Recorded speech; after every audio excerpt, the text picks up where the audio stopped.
Good evening, everybody. Welcome to the Witches Movie Coven. Grab your goat, grab a drink, grab some popcorn, grab whoever's next to you, and let's talk witches in movies with witches. And we want you to talk, and we want you to join in as well. Sorry, I'm going to turn this over to my co-host. I am Patti Negri. I am one of your hosts, and I'm going to let everybody else introduce themselves, starting with Jason in a clockwise way, because I'm going to stop talking for 10 seconds. I'm Jason Mankey, author of a whole multitude of witchcraft books, and I think I was the first with the Black Phillip, so I'm going to claim that now as something, to be very proud of in my life. Richard-Lael. Yes, I am Richard-Lael. That is one name, not two. If I were just Richard. Anyway, I am known as the Gentleman Psychic, and I am in my new home in New Orleans, Louisiana. So there's that. I am unpacking and barely here, but I'm here. That's the good thing. It's amazing. I mean, he's literally been there just hours. I was seeing him last night on live, and your everything you own was still on the street. Not that many hours ago.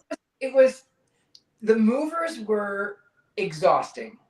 I was paying them by the hour, and I had them for 2 hours. It was kind of expensive, but I had these movers, and they would take a break and go down to the corner store. And then they would sit down on their phone, and they'd take a phone call, and then they'd come inside with the tiniest little light box.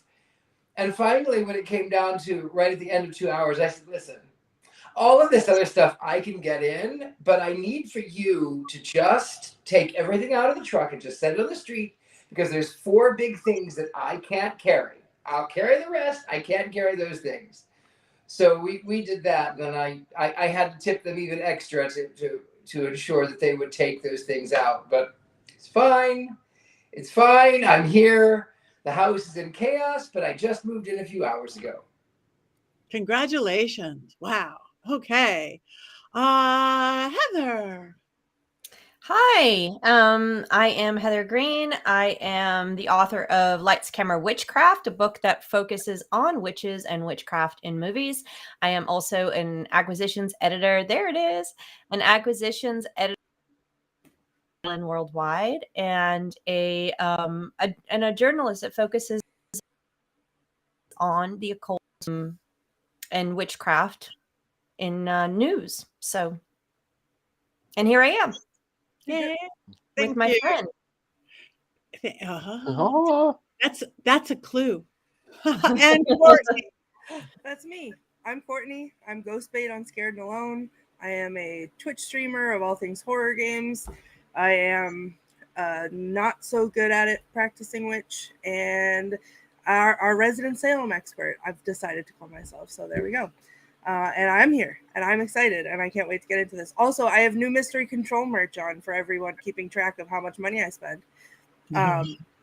This is just for you, Richard-Lael, your famous quote. And if I may say so, I think New Orleans already agrees with you, Richard-Lael. You're glowing, and not just from the heat, I don't think. Well, thank you, my dear. Thank you. I think it's because I'm not wearing any makeup. Oh. Also, I'm very red. I'm very red because when I was moving, I drove with the top down, like trying to get to the truck, and I was wearing very casual clothing because I didn't want to get stuck in Alabama. Oh my. Oh, well, we are glad you made it. And thank you. And again, I'm Patti Negri. You might know me from The Witching Hour, my regular podcast, same producer. I have a book, Old World Magic for the Modern World. I've been doing the TV show Ghost Adventures since 2015. And let's talk movies. This week's movie, The Muppets Wizard of Oz. Heather, do you have anything from your book upon this fabulous film? I know it was mentioned. I don't remember what I said honestly about it. I don't focus on it too much other than to mention it. The Courtney's gonna look it up apparently. Very demure, like flipping, Courtney. I was like, I'm gonna Very cheat and look impressive. it up. The essence, I think the important things to know about this movie are generally about the Muppets. I like to talk about the Muppets and not necessarily specifically about this movie. The one thing about this movie to know is that it was put out right when Disney bought the Muppets. So this is, I believe, the last picture that was jointly produced between Jim Henson Company and Walt Disney before Walt Disney got full control over the Muppets.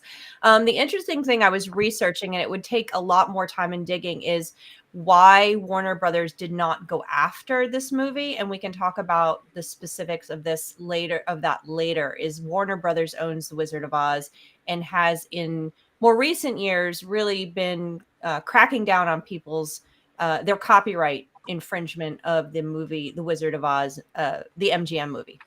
And we can talk about that later if it comes up. So they did not, even though this movie is clearly not a mockery, but a derivative of the 1939 movie. It really isn't a adaptation of the books. It's very much one of the movies. So it's interesting that Warner Brothers didn't have anything to say. If they did, I haven't done detailed research though to see what kind of conversations or joint productions happen there. But the interesting thing about the Muppets is their heyday was in the late 70s and 80s, and I was a massive fan. At the time, they made some amazing, fun movies that are classics. The original one is the best, in my opinion, the Muppet movie. They did the Muppet Show, which was on, I think, every Monday or something like that. And then Jim Henson, who is a spectacular genius, and his work transcends even the Muppets, from Sesame Street, who own his characters there, to The Dark Crystal, which I loved at the time, Labyrinth, The Witches in the 90s. He actually died right before The Witches came out, Jim Henson, of I believe it was a sepsis. He had an infection or something. So it's tragic loss. He is a brilliant genius. The work he did pairing with Brian Froud and Frank Oz and all of these, just absolutely something that needs to be celebrated. And now, of course, Muppets was bought by Disney, so Disney has done the stuff since then. And according to what I've read and I understand, is that Disney did try to get involved earlier, and it was his daughter, Jim Henson's daughter, that eventually made the sale possible. So, and she was in support of it back in so we can talk about that as well. But that's just the basics. Disney has always flirted with The Wizard of Oz. The Muppets seem to be a good answer for that. We can talk about whether this worked or not as we go. So there's your little history. Thank you. Thank you. Does anybody want to volunteer to go first? Waka waka. That sounds like a volunteer. What? Well, all right, fine. So I am not the biggest fan of The Wizard of Oz to begin with. I'm so sorry if that hurts anybody's feelings. But I know. There's a reason Heather's frozen right now I because of know. your comment. That's why I try to sneak it in. Mm-hmm. Hopefully she can't hear me. But I do love the Muppets. And here's the thing. I put this movie on. Now I paid $14.99 and I bought this movie because I love the Muppets and I had faith in it. And the first probably 5 minutes of this movie, I was like, oh my God, this is like the most painful thing I've ever experienced in my entire life. But then when the Muppets came on, like, I remember how silly and goofy they are and how much I like it. So like that alone, I was laughing out loud. There was a lot of funny one-liners, whatever. They were crazy and silly. But then just like, it was like painful to watch. And it was, I don't think, like Tabitha said, the Christmas Carol version is cute. It's cute and gives me nightmares. But yes, I think that there's even the Haunted Mansion Muppets that they did recently I thought was really good. This was not the best, but I still enjoyed it to a point because the Muppets were in it. That's it. All right. I have quotes for later. But. Okay, I'll go second. I did not like it. Oh my God. And I like everything. You guys know there's very little that I don't like with you guys. I love the Muppets. I've always loved the Muppets. I love Wizard of Oz, one of my all-time favorite movies, period, in the world. And combined together, I was very hopeful and very disappointed. It's like they tried too hard. It's like, yes, it was clever, and yes, the modern thing, and yes, the movie references and things like that. But it just did not gel for me. It's like lost the magic. Muppets have Muppet magic. Wizard of Oz has Wizard of Oz magic, and combined, it. I just sat there going, okay, that's a funny line. I don't even know what it was. I mean, the people who were in it were fine, and young Ashanti and Queen Latifah, but it just lost its sweetness. It lost its magic, even with the Muppets. So I forced myself to stay awake, and it wasn't even the middle of the night, and I did it on a bigger screen. I'm like, so bored. I'm so bored. And again, this is probably, of all the movies we've watched, like my least impressed by, of even all those other bad ones. It's just like it didn't work. It didn't work. No energy. No energy. I don't know. So that's me. Okay. Jason wants to talk. When I was 5 years old, I lived in East Peoria, Illinois, and I found out that in Chicago at the Museum of Science and Industry, they were going to have a special exhibit of the Muppets, like the actual puppets that you could go and you could see them. At that point in my life, I used to watch the Muppet Show on a TV tray, made my father take me to all of the Muppet films. Also loved Emmett Otter's Jug Band Christmas with a passionate fire that I still have, that my wife does not quite understand. I love the Muppets. When the 2011 The Muppets movie came out, my wife and I went to the theater. We were probably the only people there without children. I cried. I loved it so much. I'm absolutely in the tank for the Muppets. This is a weak Muppets project, but all of the Muppet projects were pretty weak in the early 2000s, so I was not particularly surprised by that. It's also very kind of stuck in its time. There's a lot of jokes that are really stuck. What, in 2003, 2004, there's a joke about Napster that has not aged particularly well in the film. You know, I screamed. there's little moments of Muppet fun in the movie, but it just doesn't hold up with sort of the great ones. And it's not a surprise. This is a made-for-TV movie, right? This isn't a big box office production like some of the earlier and now some of the later Muppet films. Okay, thank you. I will say there are a lot of things I did not like about the film. It did not have the magic. However, what made it worth it for me was one line by Fozzie the Lion. Bear, where? That line is, they end up by going to see the wizard. And the guy opens the gate and he says, "Who are you?" "I'm Dorothy." "And who are they?" "We're friends of Dorothy." And that made me guffaw, because that is a gay term. When people were in the closet in the 70s, they couldn't come out, and they couldn't. If you were a friend of Dorothy, it meant that you had a penchant for shoes, and that you were also fond of rainbows. So you were a friend of Dorothy. So the fact that Fozzie the Lion is a friend of Dorothy, that made me laugh. That was the pinnacle. I also have to admit, I liked the fact that they did silver shoes, because that is closer to what is in the book, even though that's the only thing that's closer to the book. What also I thought was funny was when Miss Piggy, as the good witch, she says, the shoes are, they're not, what are they? Manolos. I think she's Manolos. Yeah. They're Manolos.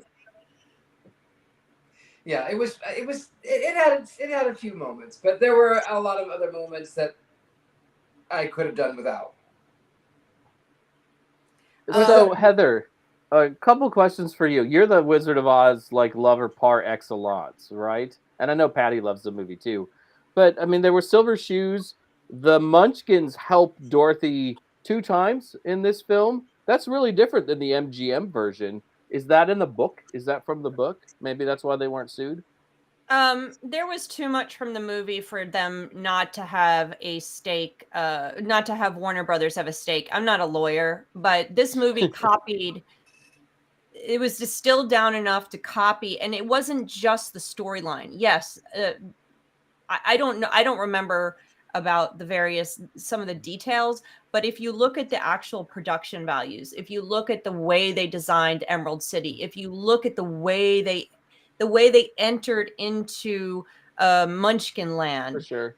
there's the tiny little details. This was most certainly a copy of The Wizard of Oz 1939, and the Muppets do that. That's one of the things they do.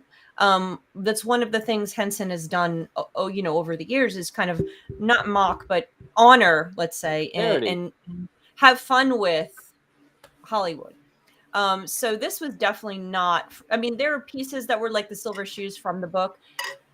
I would guess that Warner Brothers, they probably paid. I know in certain cases, I think in Return to Oz, and I think there was several other movies where the owner of the Wizard of Oz, the rights owner, was paid for some pieces. So then maybe they paid Warner Brothers, and I just don't have the production documents to prove it. But some reason, or maybe Warner Brothers wasn't starting to go, to chase people down. They really didn't start and win cases until 2010, 2011, 2012. They actually had litigation against Disney doing The Great and Powerful Oz, which was, what was that, 2011, 2012. So I don't know.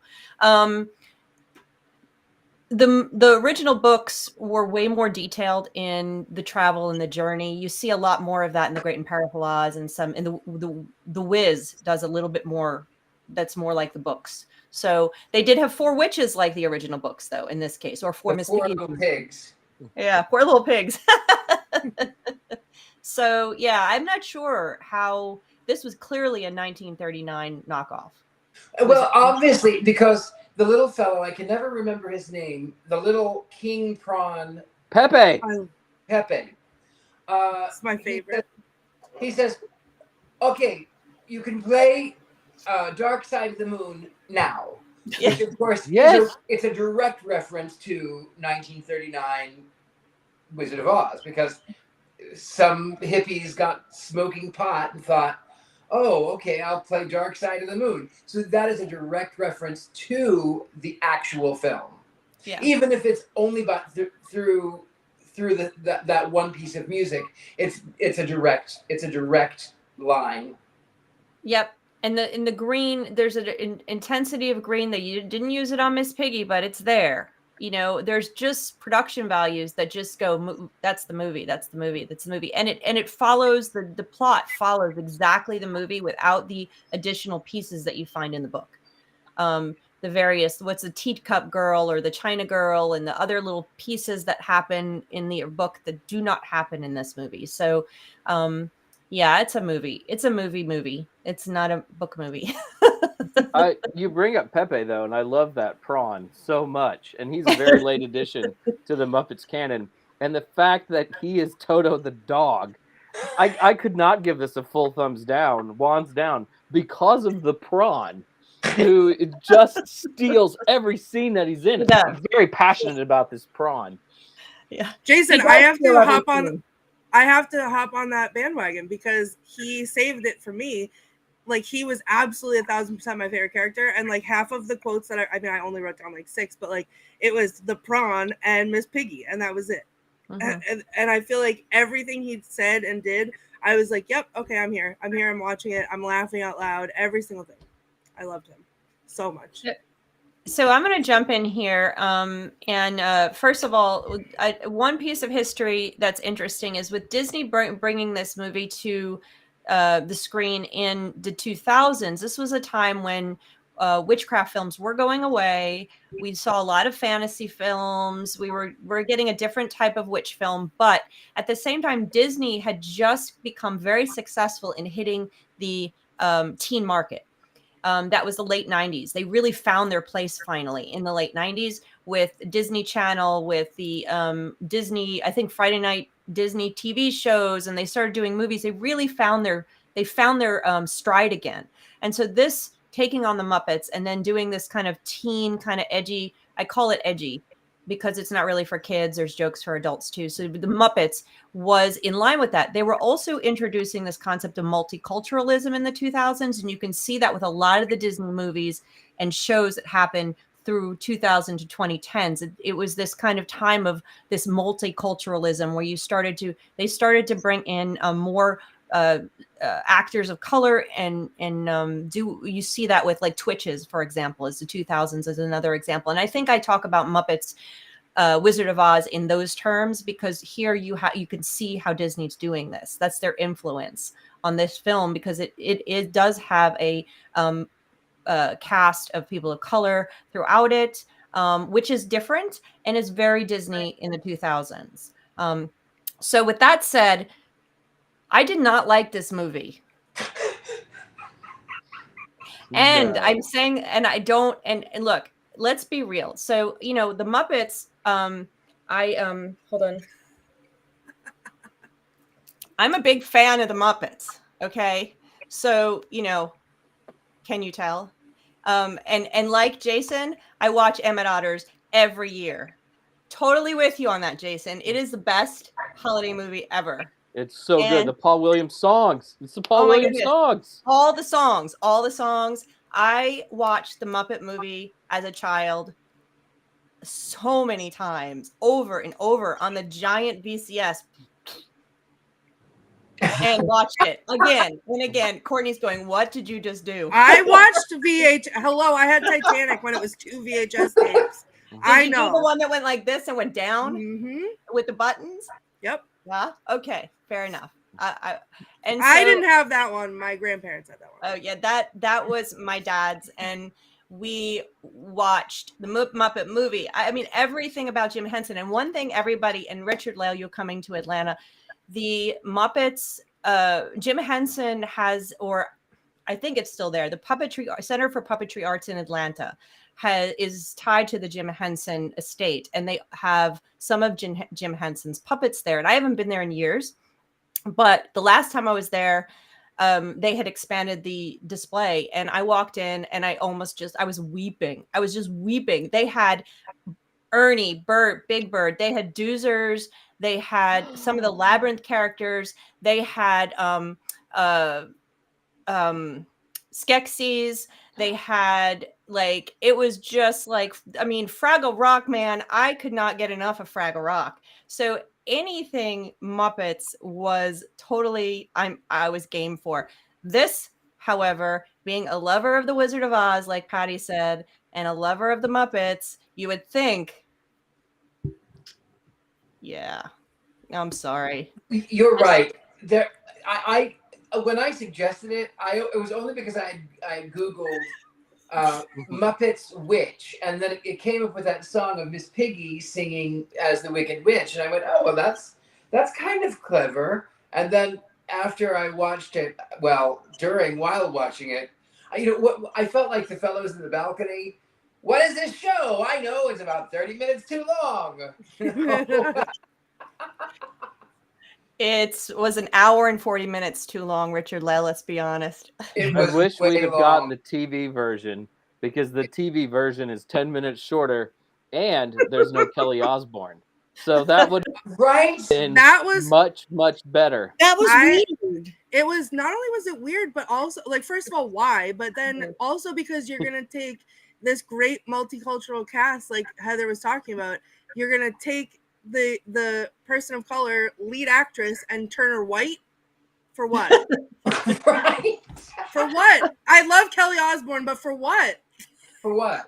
Yes, I know Kelly, and I agree. For what? Yeah. For what? Why?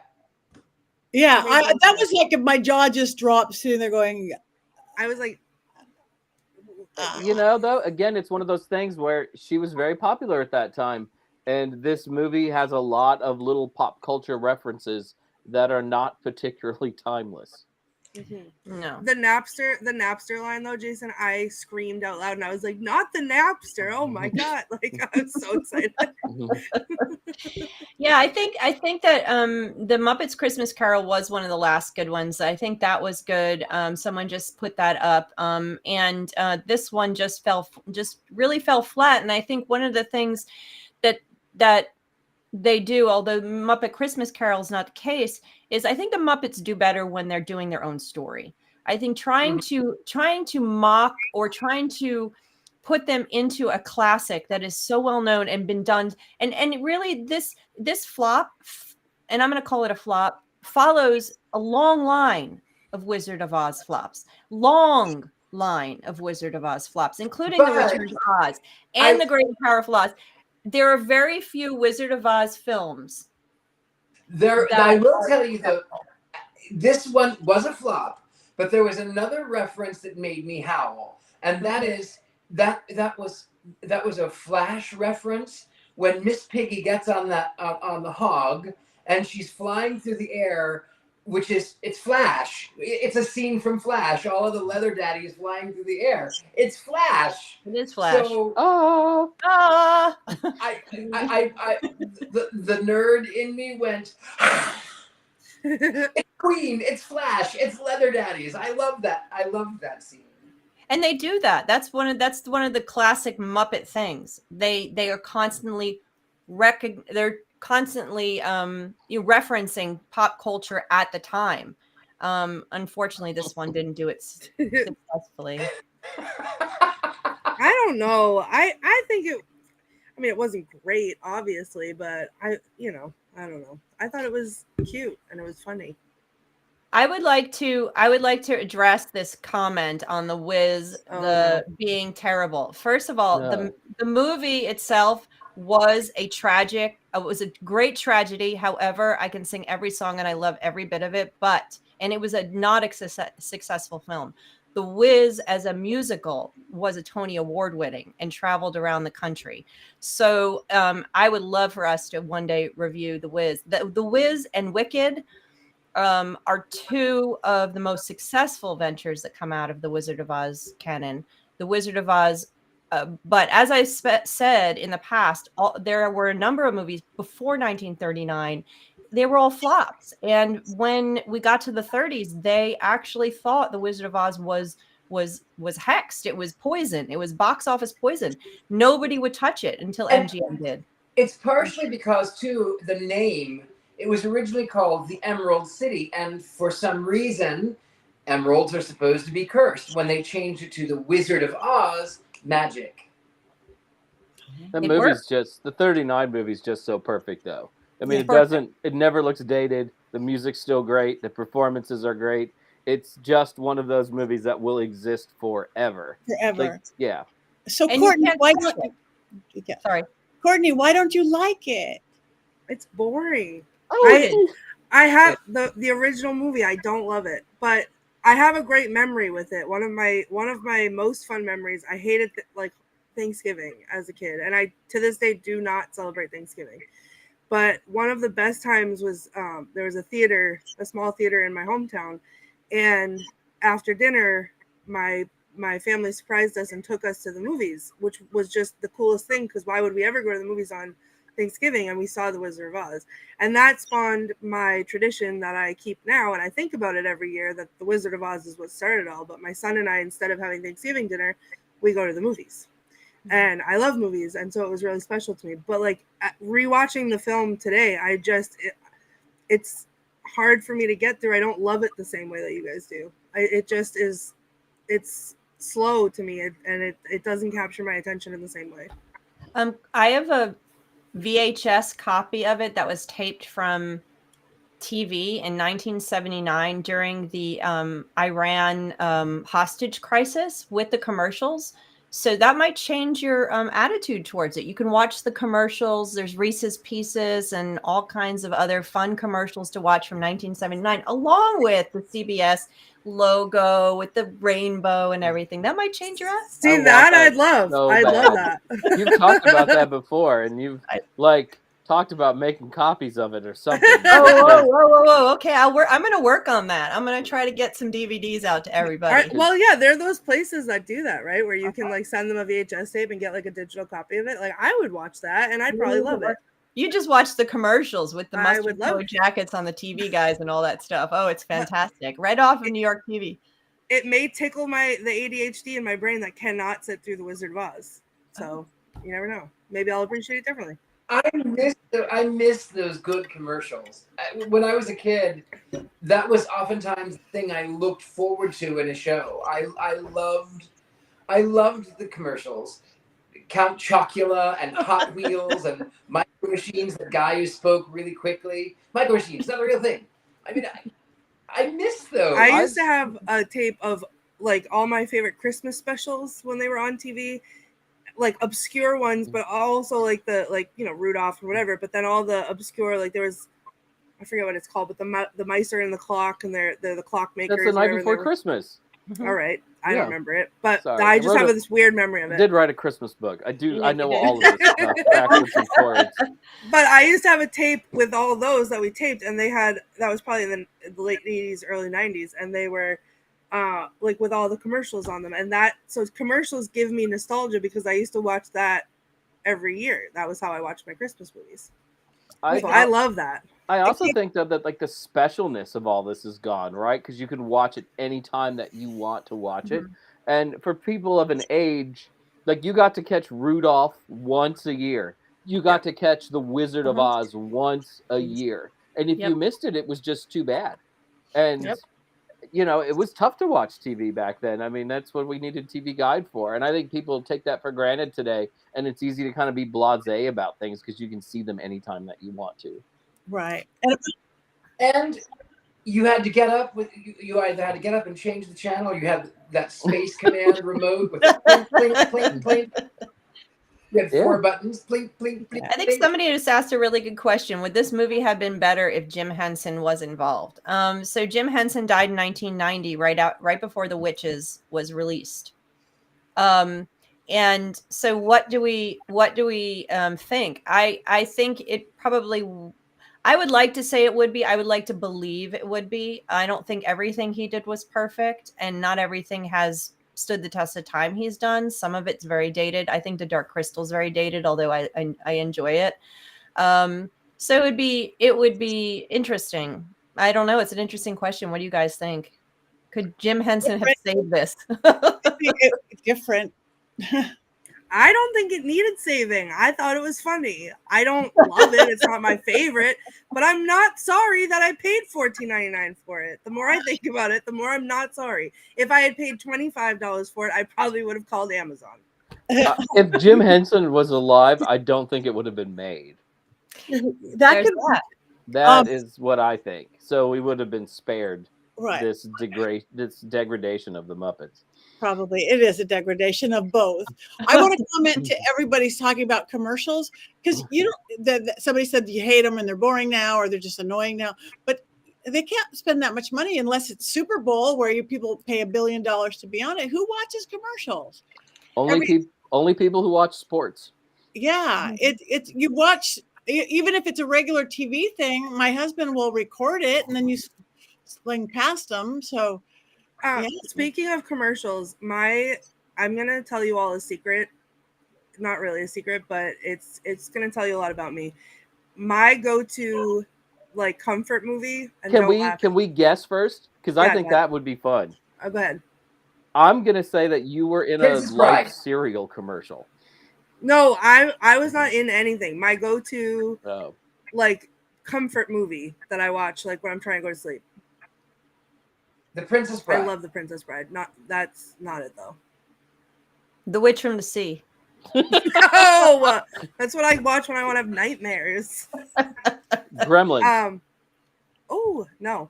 Patty, any guesses? Birds. The birds. Ooh, the birds. Patty, what do you think of me? That I'm just kidding. Well, that was my favorite one growing up. It was Wizard of Oz and the Birds. I was this little bitty. Yeah, I love Hitchcock. No, so it's Twilight because that's embarrassing. So, but I am so annoyed by commercials today that I went to go watch Twilight the other night. Okay, put that down, Jason. Sorry. You just mentioned the Twilight movies, so I had to disinfect the Yeah, office. it's a drink, and especially if me being in the vampire community. I know it's not good. They're not good. I'm not saying they're good. I just enjoy them. But I went to put it on the other day, and it was free on Tubi with ads, and I got so annoyed by the ads that I went and paid to buy it so that I didn't have to watch any ads. But like back in the early 90s when the ads were good, I would sit and watch things through commercials when I didn't have a choice, but I liked it then. But now it's too easy to just watch things without them, and it was worth it for me to pay the $8.99 for Twilight. So That's so I agree. I have a Twilight. I want to story. hear your Twilight I have a Twilight. So years ago, when I was living in San Francisco, my friend drove up from San Francisco and spent the night, and then we drove back down to Los Angeles, and I spent the night, and then we drove back up to San Francisco where she spent the night, and then she drove back to Los Angeles, which was silly. I should have just gone to Los Angeles. That was really how it should have been, but it was not. We ended up by going to this bar, and I thought, you know what? I am going to douse myself in glitter. I will look like a gay vampire. I will douse myself in glitter. And then I ended up, I pumped the gas for her. And of course it got on me. And someone said, "Who smells like gas?" But the funny thing was that for years, she would tell me, "There's one sparkle dust in my bathroom, and it sort of is embedded from your visit. It is still there." And I laugh every single time. It was years until she moved away. That's awesome. That's hilarious. Right? That's funny. Glitter for I looked like a vampire in the sunlight, a Twilight vampire in the sunlight. gassy glitter. Colin makes a good point. The ultimate in marketing, they now make money from us paying to not watch commercials. 100% true. Mm-hmm. It's very true. That's streaming for you. But also commercials are boring anyway now. Before they used to have, remember the Noid from Pete Domino's? Was it Avoid the Domino's? Noid. I love him. And the California raisin. I was a California raisin in a dance recital, and then they gave us dolls of the California raisins, and I had to throw it away because it gave me nightmares, and I woke up screaming that the raisin was staring at me. And the love of dolls begins. Most of you guys are probably too young, but when I was a kid, it was post Raisin Bran raisins. There was this group of heavyset guys in a bowl of cereal. And I remember if you love raisins, love juicy raisins, you'll love post Raisin Bran more. No. I loved it. I sang it over and over again. And then a few years back, this guy moved into my neighborhood, actor, because everybody in my neighborhood is an actor. And when I found out that he was one of the guys in the bowl of cereal, my whole opinion of it, Jay's like, "Oh my God, you're a raisin!" And he was beautiful. Bob Berry. I can't tell you how many of my intrusive thoughts are jingles from commercials that I used to watch, like 1877 cars for kids. No. In the head. There's intrusive thoughts. Commercials were made to do that. Oh, like we're spraying again. No. It's my money and I need cash now. J.G. Wentworth. You need to stop. You need to stop. There's a really great little Simpsons joke where they talk about, like, let's sing some family songs together.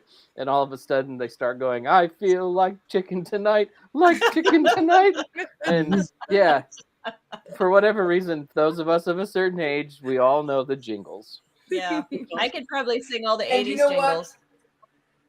I have an inkling that this film that we watched would not have been nearly as horrible. It would have also been longer. It would have been 4 hours instead of 2.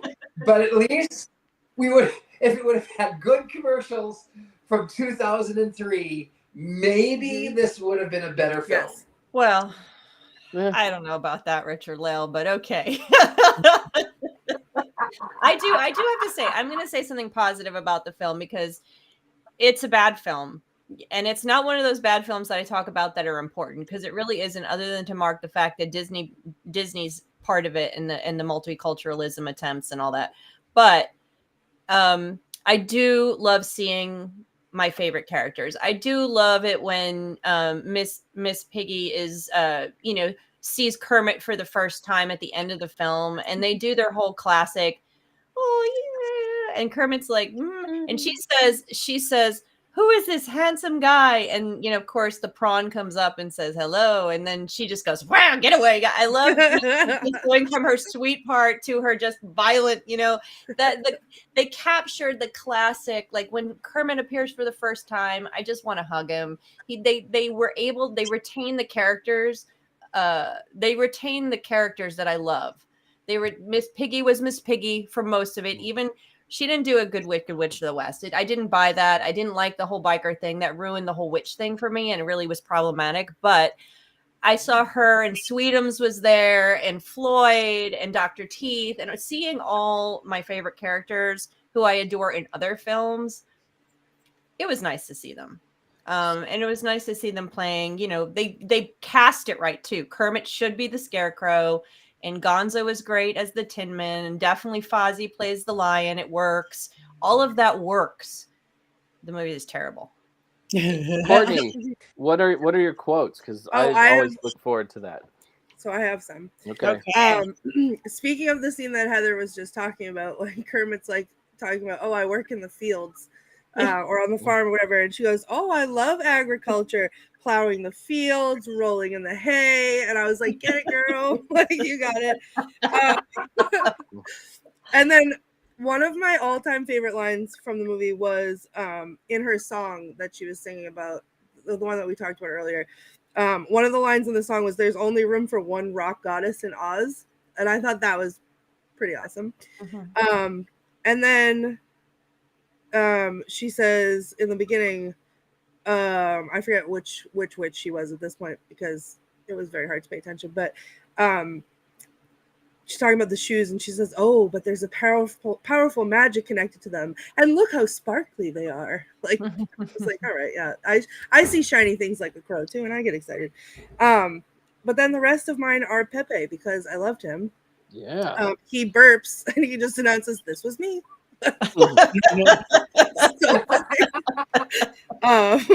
And then he says, boo-hoo, okay? I live in a stinking algae-covered fishbowl in a trailer park, okay?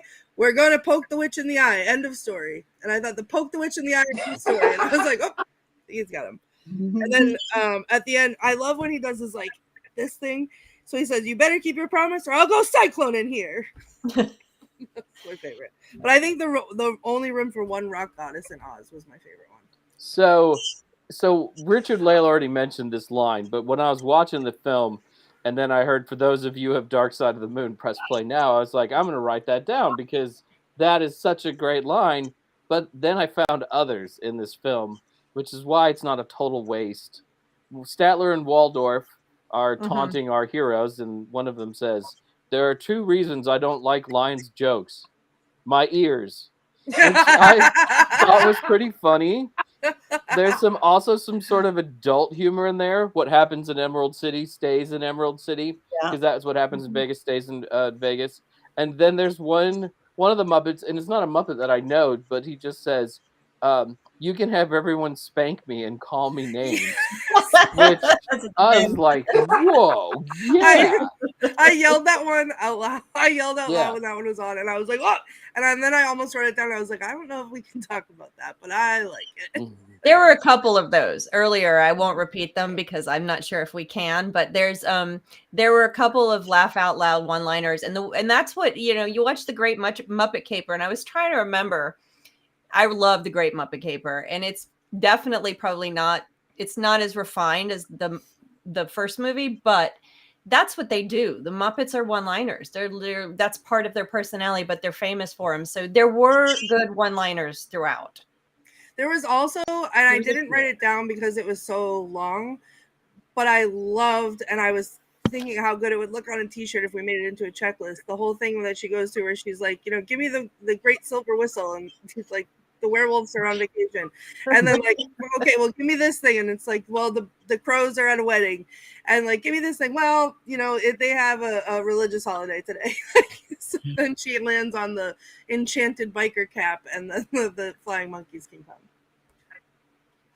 We talked a little about Ashanti in this movie, but some of the other cameos, and she wasn't a cameo, obviously, really surprised me. Like Quentin Tarantino was quite the shock. Random. Yeah, but I also think that if you have a chance to be in a Muppet movie and you're in Hollywood, you probably take the chance to be in a Muppet movie, no matter how bad that particular Muppet movie is, or how random your appearance will be in the Muppet movie.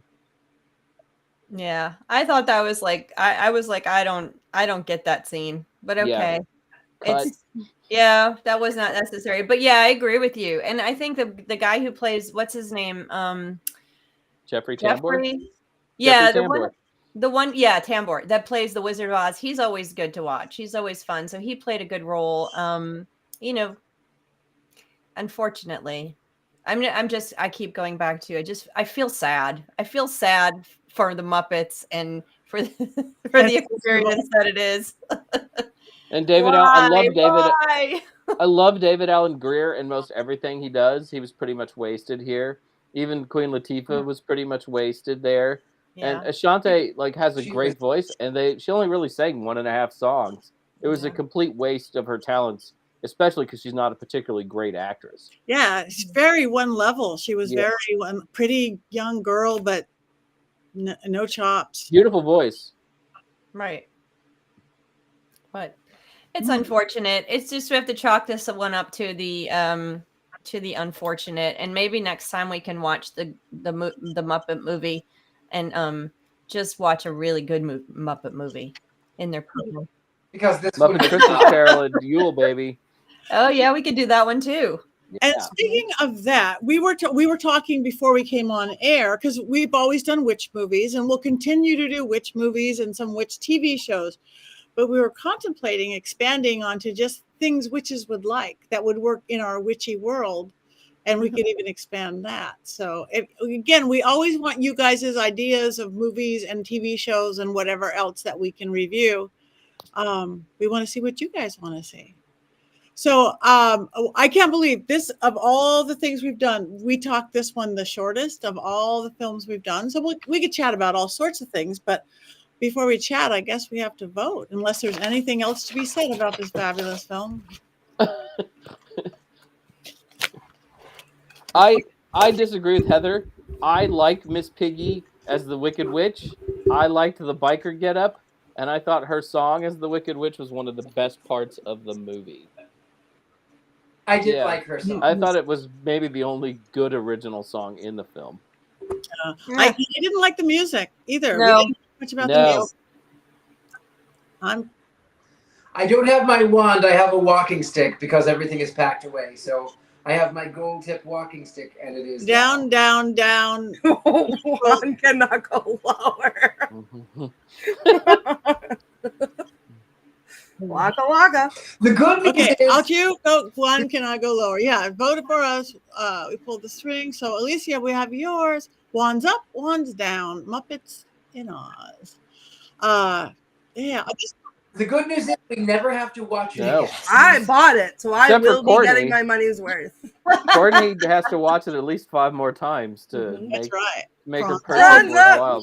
Prawns up. Prawns up. Prawns up. That was good. All right. Okay, we have a few minutes left. We have a few minutes, and if we say what's coming up now, we go into cackle. We're going to have to be cackling for 5 minutes. No. Well, yeah, we've never done this before, so we didn't talk about it beforehand. If anybody, we're in real time, but if anybody has any questions for us as a group or individuality, I mean, if a 5-minute questioning thing at the end would not be bad. It could be about movies. It could be about us. It could be about anything. Let's just see if it works or not. Otherwise, we're going to be cackling till the end of time. I can't laugh that long. How was everybody's Lammas? Lunasa. Oh, beautiful. Mine was beautiful. Beautiful ritual. fire, harvest, everything. Lovely. How was yours? Our Coven ritual's Friday, so we're still Oh. not there. But I Yes. went to an open circle ritual on Saturday, which was fun. You know, it's just nice to get out and see other witches. Yeah. Lammas rates low for me as a Sabbath. I'm sorry. One's down. It's wands down for this Sabbath. We're not doing anything until what's today? Wednesday. Tomorrow. We're doing a family thing. We always do it at the dinner time. Oh, that's beautiful. Lovely. Okay, so we have somebody asked Lauren asked how you're in Richard-Lael in New Orleans. There's a question mark. Yes, he's in New Orleans. I don't know if you heard the beginning. Yes, I am in New Orleans. I had a funny story though about my trip here, because if the movers were bad, at least they showed up. But I will tell you, when I went to get the truck, I originally had requested a 20-foot truck, and I said, there's no way that my things are going to fit. I have big things. There's no way it's going to fit. Could I get a 26? And they said, no, we don't. So I waited and waited and waited. The woman who was supposed to bring the truck back didn't show up. So says, you know what? We've got a 26-foot truck for you. And I pull out of their their parking lot, and the brakes fail, and then the thing catches on fire. That's quite a story. So, and then I had to wait to get a new truck. It was chaos, but I'm here. It was good.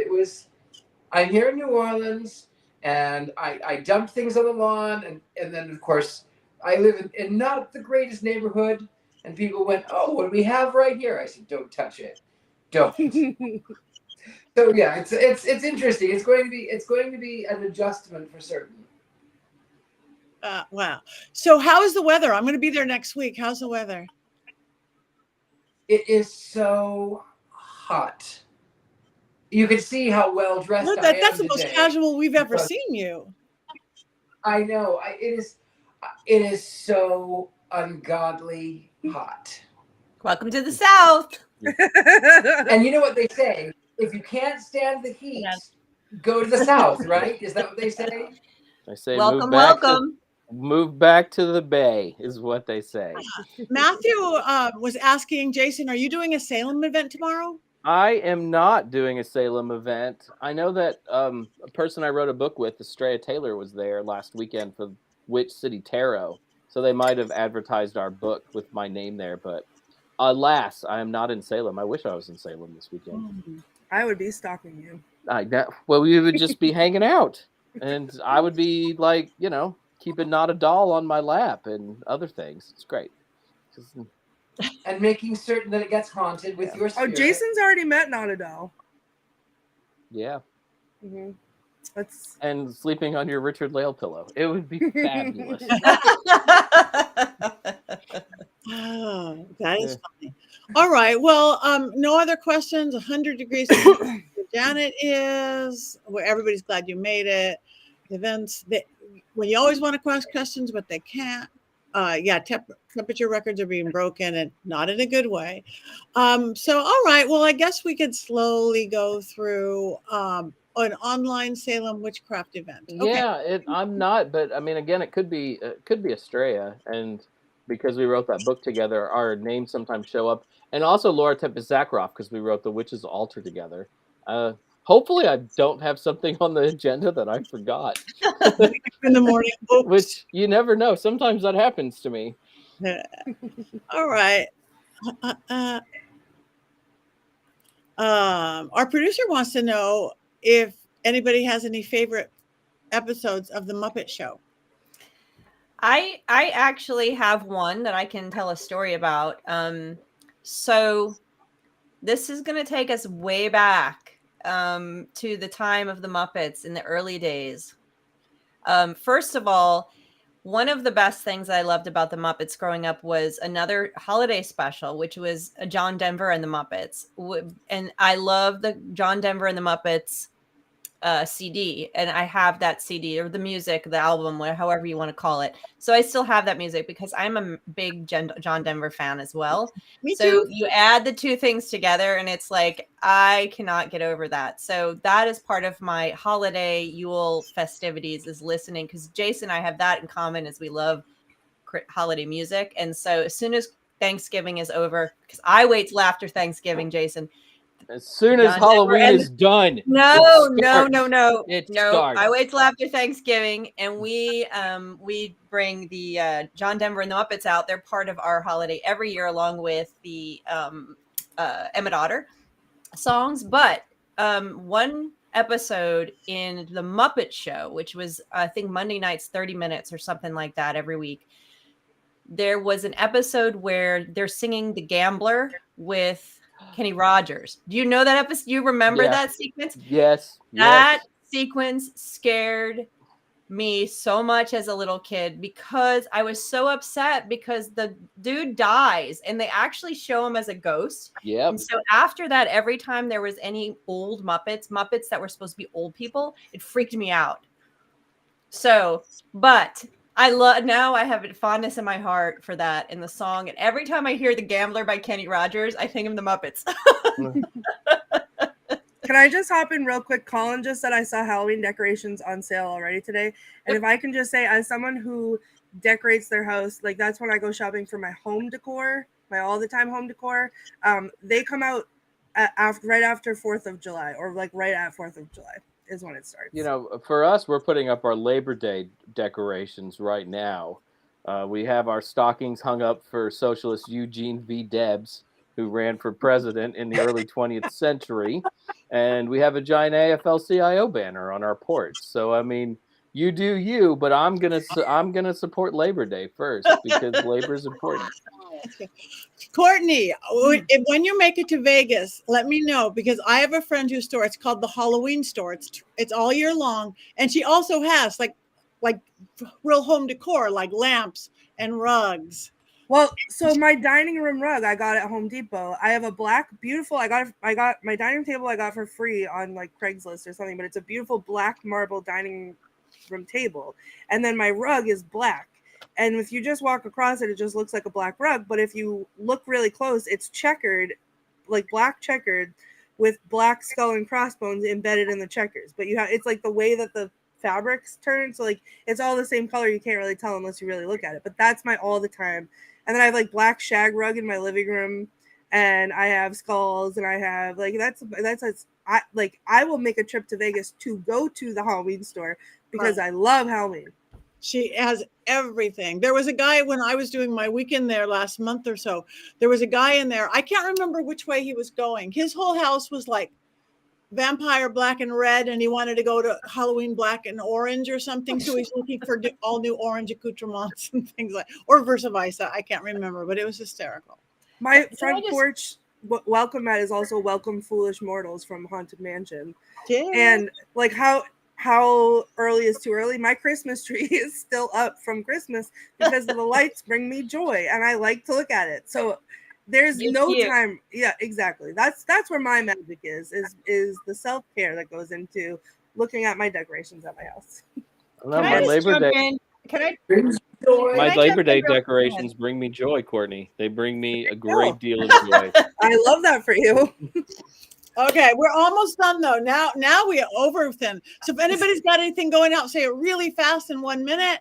I'm at Sacred Harvest Festival in Minnesota next week, Monday through Sunday. So it's very exciting.